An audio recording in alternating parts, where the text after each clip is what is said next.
We have like this kind of like a two-hand problem, or on one hand, we could generate, like we can create using artists now really photorealistic content, but that unfortunately doesn't scale. On the other hand, in the real world, we cannot really control what things we see, and the tail of the distribution is always hard to cover.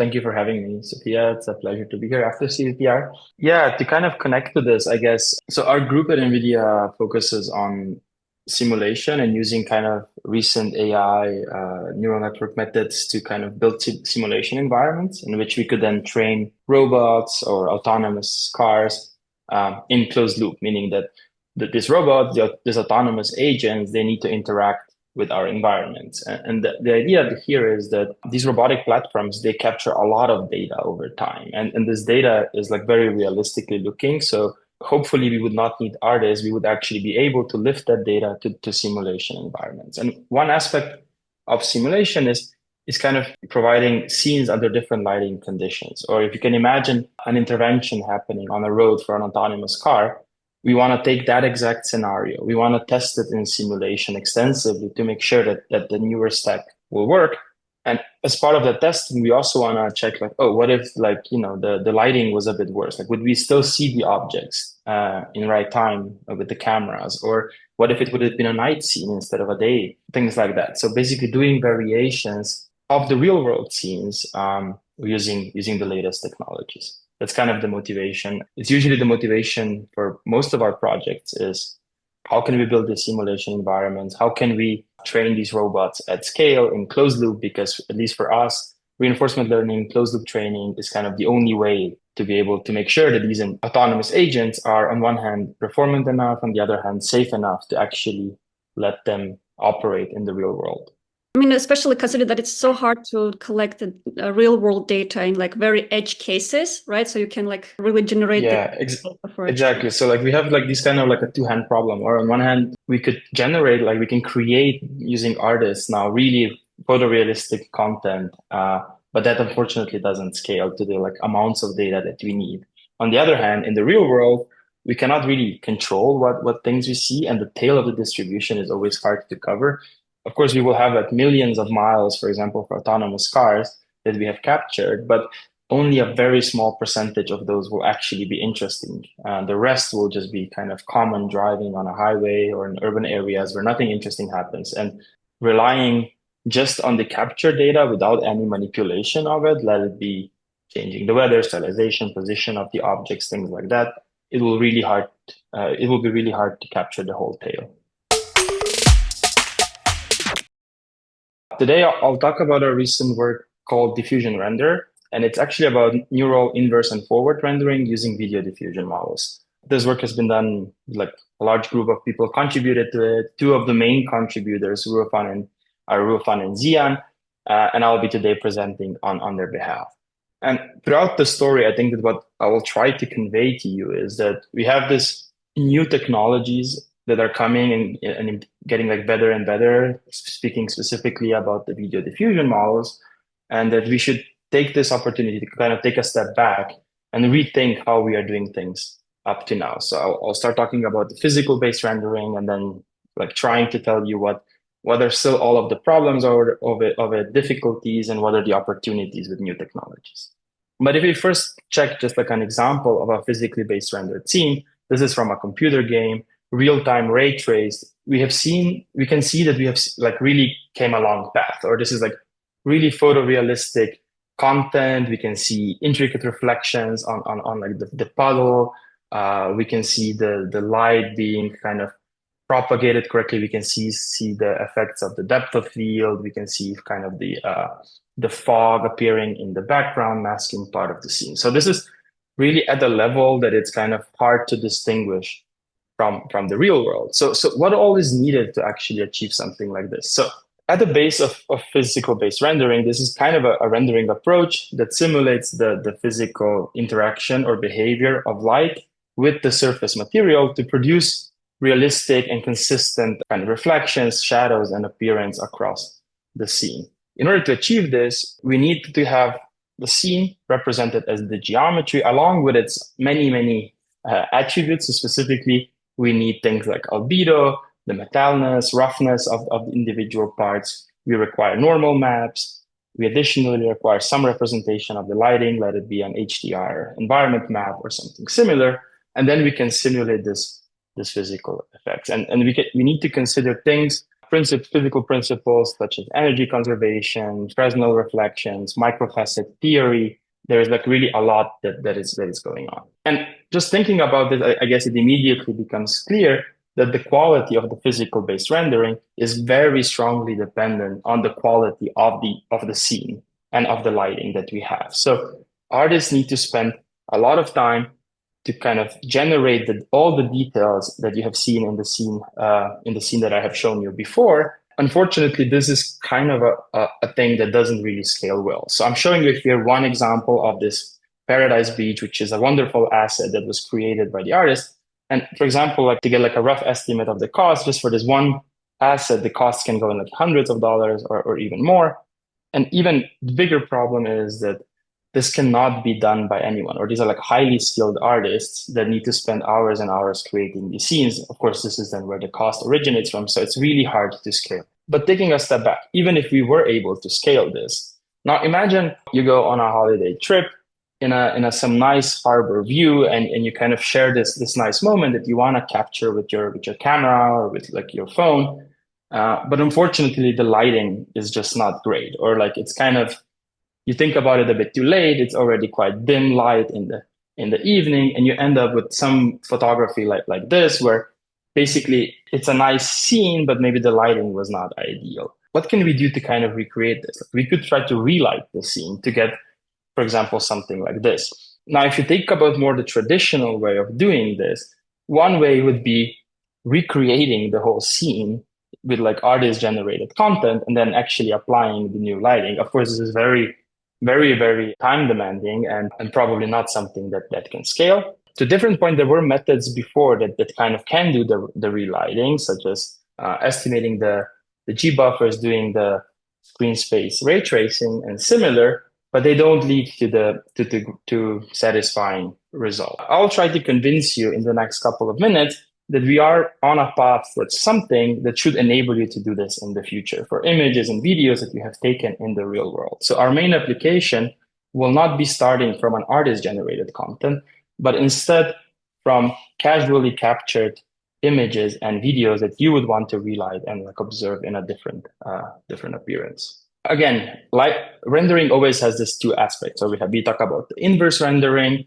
or the inverse problem, then we talk about the forward rendering or like the forward problem. So just let's try to talk a bit about that. What does it actually mean? So I'm using a different image here now. It's actually an image from a computer game, but considering that this would be like a capture, what you would need to do first is kind of extract the intrinsic properties of this image. So this means we would extract the depth, the surface normals, and then some material properties such as albedo, roughness, and the metallic component. And all of this together would lead to something that we call G buffers, or intrinsic representation of the scene. You can imagine that this is a very delicate operation, or because it's very ill-posed from a single image or a single lighting, it's actually quite impossible to do that without the priors. For example, a shadow on the ground, it could be a shadow that comes from the lighting, but it could also be just a different albedo. Nothing says that like a patch on the road isn't just a different color of that material. So we really need to rely on the priors or like additional information to be able to disentangle all of these G buffers. Previously, what people kind of resort to were different ways of doing this. So one line of works that has been like common for a long time, especially in this like high quality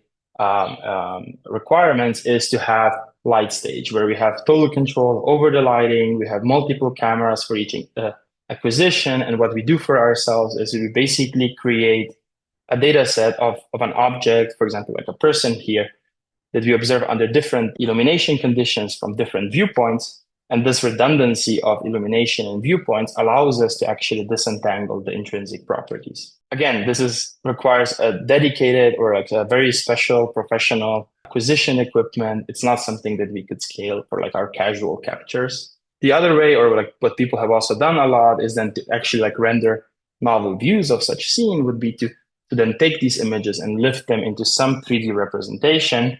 And instead of reconstructing the radiance field, the outgoing light, instead we would reconstruct the scene in these intrinsic properties, which would allow us then to do the relighting. More recently, there have been a lot of methods that are kind of learnable neural networks that aim to estimate these intrinsic properties. I'm just listing two examples here.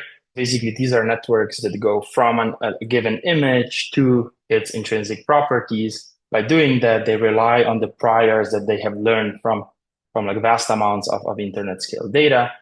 For example, like coming back to the example of the road and the shadow, one thing that such a network would learn that usually the roads have a more or less consistent albedo, so that if there is actually a shadow-like appearance on the road, it does probably come from the geometry and the lighting, not from the actual albedo of that material. These methods are really achieving great results. One difficulty or one problem that we observed is that they're mostly image-based models, so there's like a single image to intrinsic properties, while often we want to do videos on the one hand, because this is kind of a common capture format. It's a common way of like observing games, a movie industry, also the robots interacting with the scenes, but also because the video provides more information. Or so like it's much easier to infer about the lighting if we can actually move within the scene. We can see how the shadows kind of change when we are moving. We can see how the reflections change. Let's assume that this is actually working now. So we can now take an image that we have captured somewhere, and because these are mostly image models, I'm like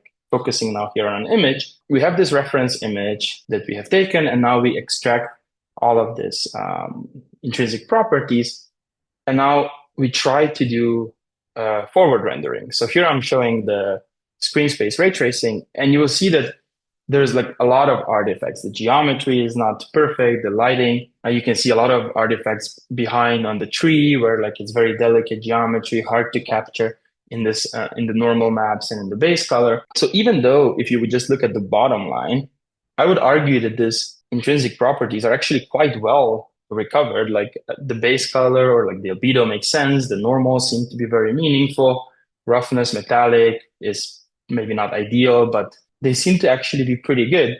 But still, the outcoming like result of this screen space ray tracing is far from perfect or far from something that we could use. On the other hand, if I show you kind of the result of our method, we'll just do it like statically and just like rotate the lighting stage across. It seems to make way more sense. At least the shadows kind of rotate nicely with the scene. There might be parts that are kind of changed, but it's also part of the lighting. So the result seems to be much more aligned to what we would expect.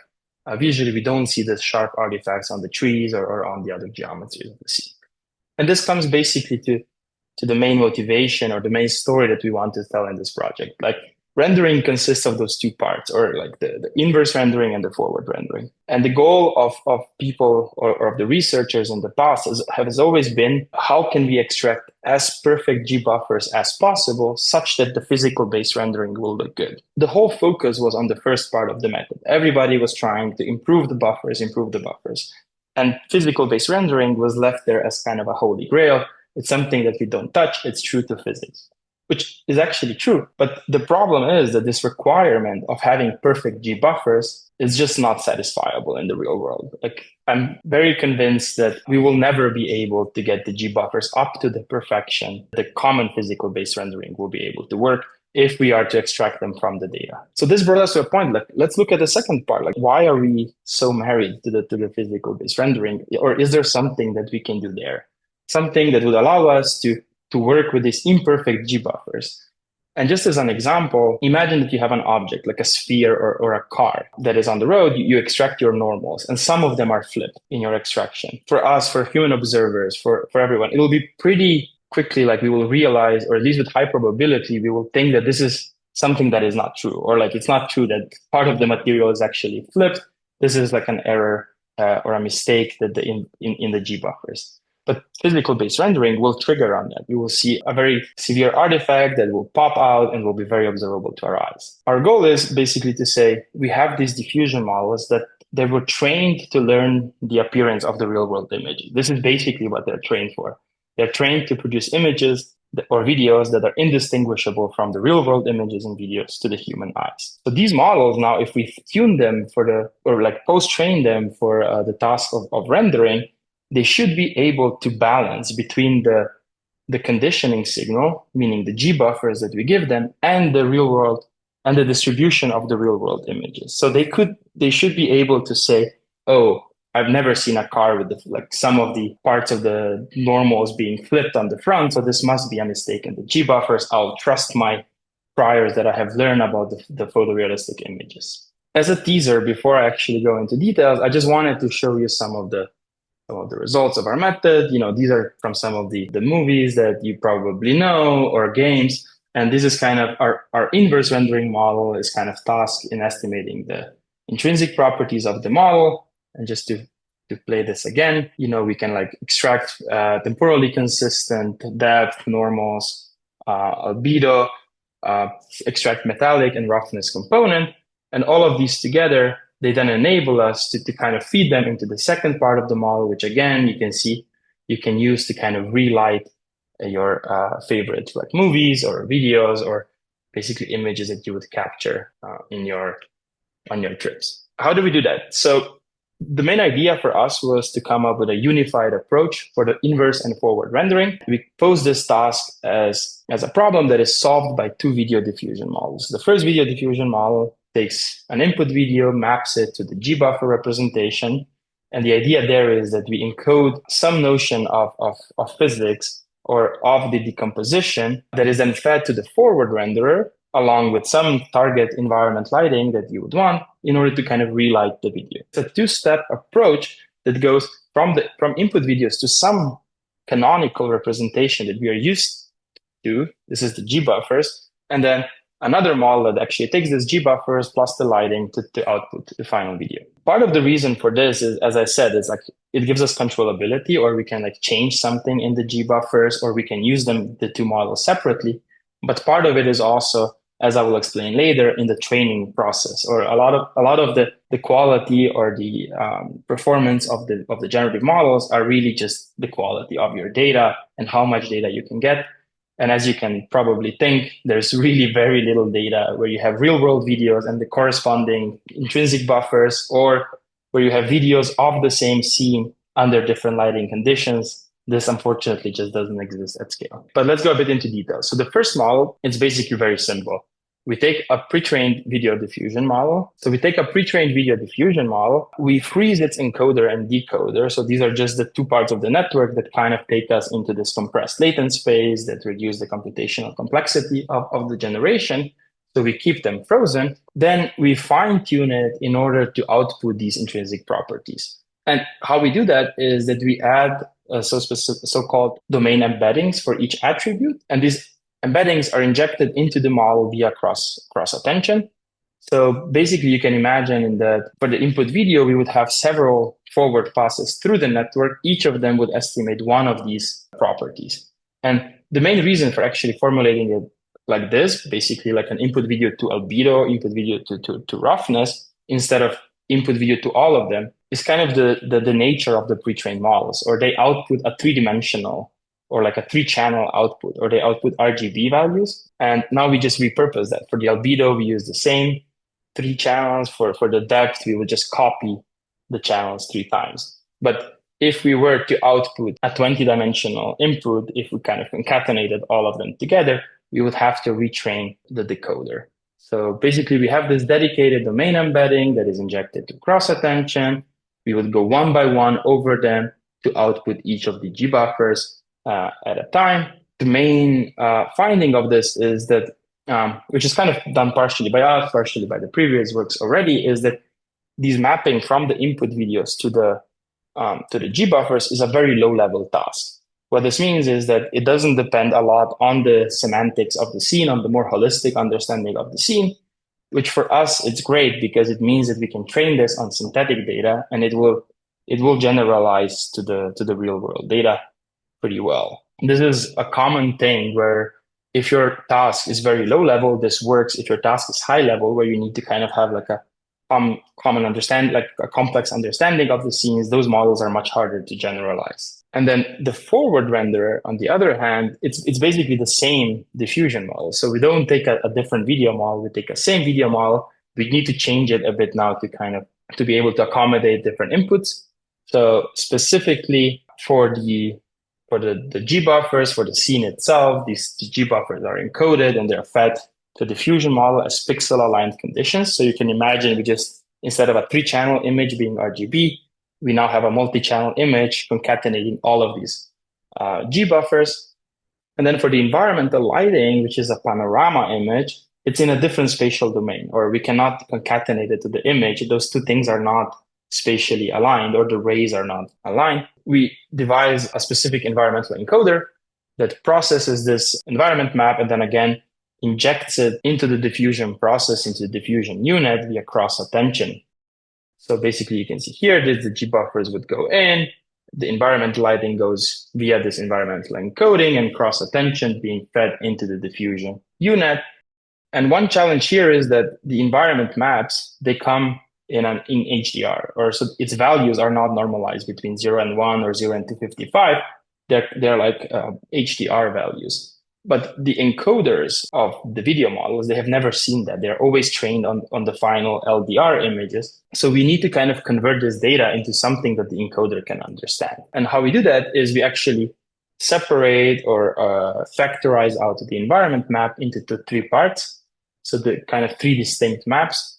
One is a tone mapped LDR image, which kind of captures the wide range of the light intensity. Then in order to actually capture this wide range, we also add its logarithmic representation.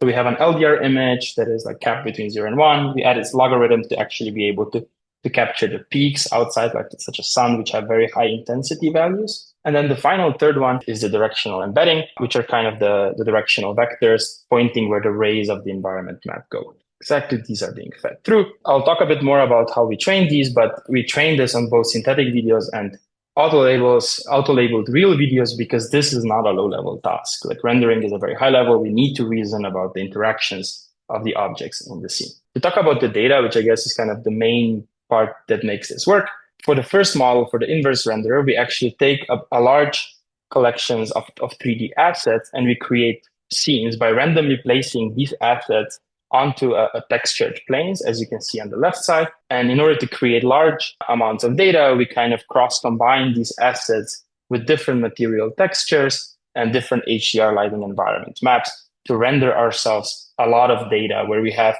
paired data of a video, its corresponding G buffers, and the lighting. And because this is a synthetic world, we can easily render all of these with basically perfect accuracy. So this would be the data that we would use to train the first model, or we would kind of map from the real video to the corresponding G buffers. Now, of course, we could, in an ideal world, we could just reuse this and kind of train the inverse as well, or from the G buffers to the real world images. Unfortunately, this doesn't work if we want to generalize to the real world data. Here, I'm just showing you some of the example of this data sets. These are like synthetic objects placed on the planes, and then you see different buffers basically being represented here, from the albedo, normals, depth to the rest. In order to make the second part work on the data, what we actually do is we first train the first model that goes from the RGB videos to the G buffers, and then we use it as a pseudo labeler. We use it to annotate the real world videos. We have a ton of real world videos.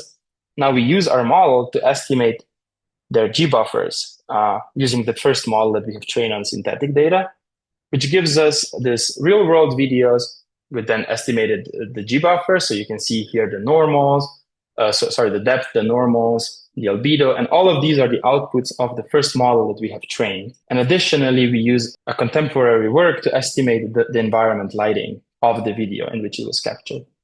And by this, we have labeled ourselves a lot of large amounts of real world data that we can now train to use to train the forward renderer. So basically, what we're training for is kind of going from these outputs of our network and then learning the inverse mapping back to the video that produced them. Or so we're kind of using this trick or this nice property that the first model generalizes to the real world data, and then we use it as a labeler to kind of train the second model. There are some details when training this forward model. So these are especially important when we are talking about the weaker video diffusion models. So they have a limited capacity, and we have quite a couple of domain gaps that we are introducing now here. We kind of additionally to this like architecture that I have introduced to you, we add LoRa layers, which means like we would have like this like low rank optimization. We add some parameters to the video model. But interestingly, we only optimize them when training on the real world data. When we are training on the synthetic data, we skip them. And the idea is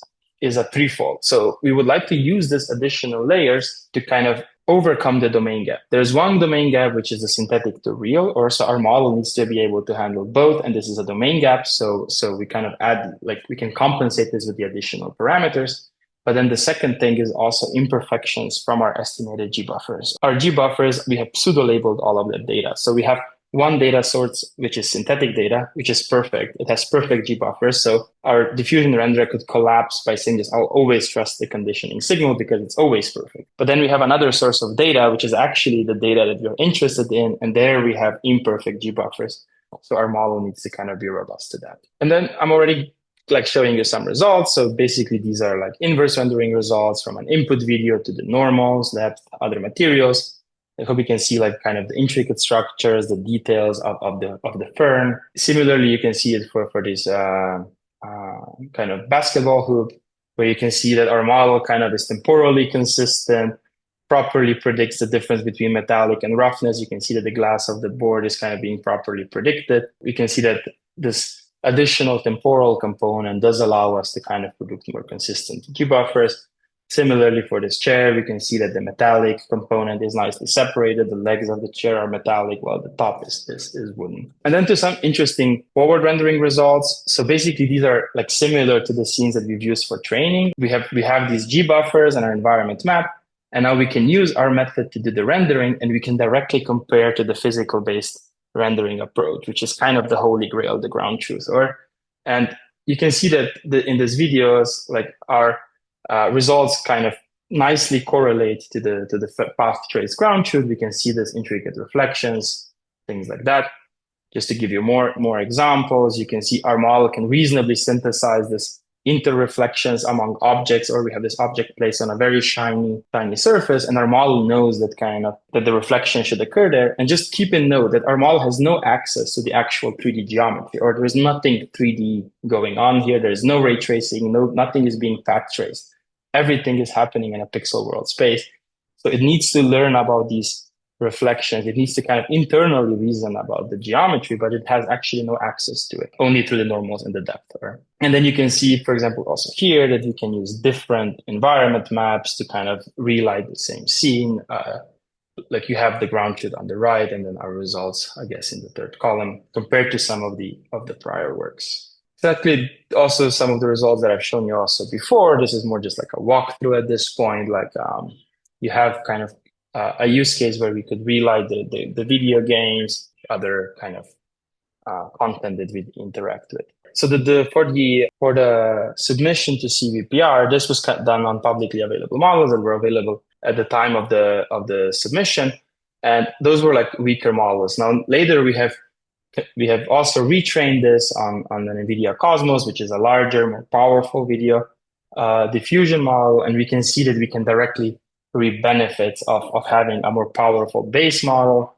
So we have scaled it to larger resolution, longer duration videos. So the performance of the model is at the next level. We can represent higher details. We can see hopefully you can see like the higher quality in general in the results here.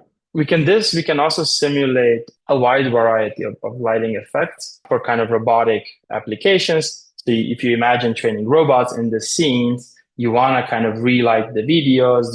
Some of these are synthetic videos, some of these are captured in the real world, and now we can represent them under different lighting conditions. We can do as many variations of these scenes as we want, and we can really multiply our data by doing this. And this is not just for agentic applications, because our base Cosmos model is trained on a wide range of scenes. It can do human portraits, multiple people, cats, dogs. So it's basically kind of a general purpose tool at this point that you can use for relighting your favorite scenes.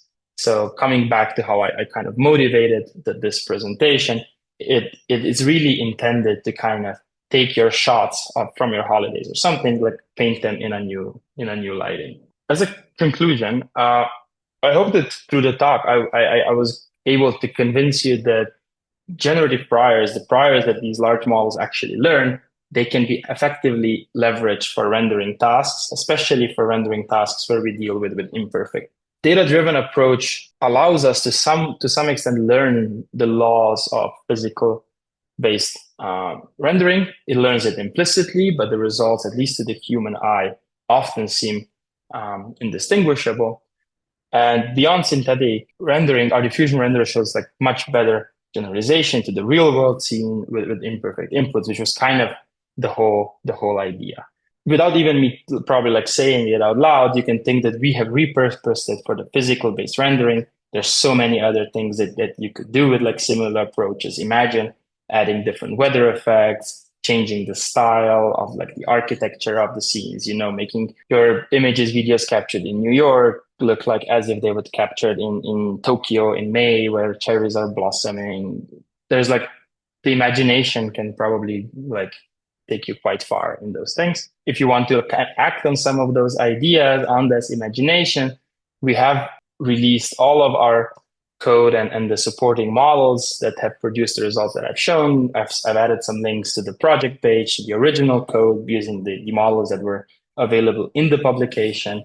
And then we have also added the results using Cosmos. Feel free to kind of visit them, play around, and we would be happy to see what you can do with all this.